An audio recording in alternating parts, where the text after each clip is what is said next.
going to ask you, I asked you if you identified with the Maya, but specifically I wanted to ask you about what is your knowledge of crystals? Specifically, I've just come to realize that quartz is what they use in computers to store the information, and this is what people use crystals for, right? But the Mayans had the crystal skull. I was wondering, do you identify with that or know anything about it? Well, you know, I was, you know, as American as I am and stuff, we've just begun our love affair with Mesoamerica and with the South American. I've been exploring the ayahuasca for longer, but all of the mythologies there, including the Quetzalcoatl,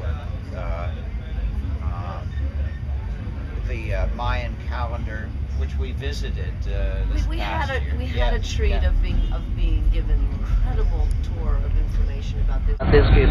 Mexico, our neighbor that we didn't know anything about.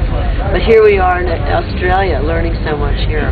Yeah. Not knowing anything about. Well, we've always been interested in the dream time, and just what that was. Robert Waller's book was really influential. Quetzalcoatl and the Rainbow Serpent is similar mythology. Very, very similar. So I was going to ask you, have you had any visions or dreams while you guys have been at the festival, or since coming to Australia? And so, what I decided to do was very site-specific and very based on a rainbow serpent, you know, person, and spangled, you know, with a three-eyed kind of resonance there, along with a lot of other elements.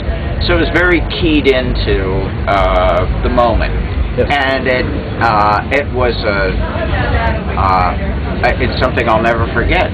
It was a really wonderful concert, and I loved it. All proceeds will go to building a sacred temple in the Hudson Valley of New York, Cosm, and that's what we're working on. So all proceeds from that painting will go to that. You guys buried a rose quartz crystal in the grounds under a tree, and the tree got struck by lightning. Yes, it did. Well, this tree was struck by lightning first.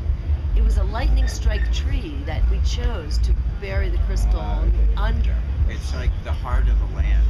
Yes. And we wanted to manifest the chapel, and we thought that it was going to be built in the heart of the land there.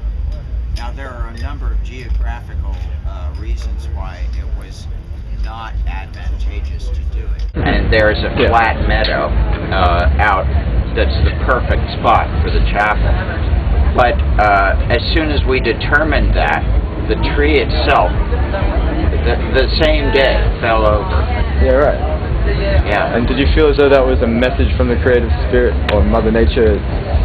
Acquiescing. Obviously it was, but how did you interpret the message? It was so obvious. Yeah. It was standing there for the years that we've been there, and then the day we said, no, it's not, the chapel belongs, it should be the first thing that you see when you enter the property. So it took it from the heart of the land, really, to almost like the birthing place. There's this long driveway, and it's kind of like there's this, Alex anthropomorphizes the land. He puts a figure on it. And you can see that at cosm.org too. But basically now, it's the first thing that you see as you come onto the property. Well, it's the site. It's not there yet, but the site that we've chosen. It's the birth of the goddess of the land. But as soon as we decided to move it, the same day, we announced it. We announced it in our newsletter. Boom! It went over.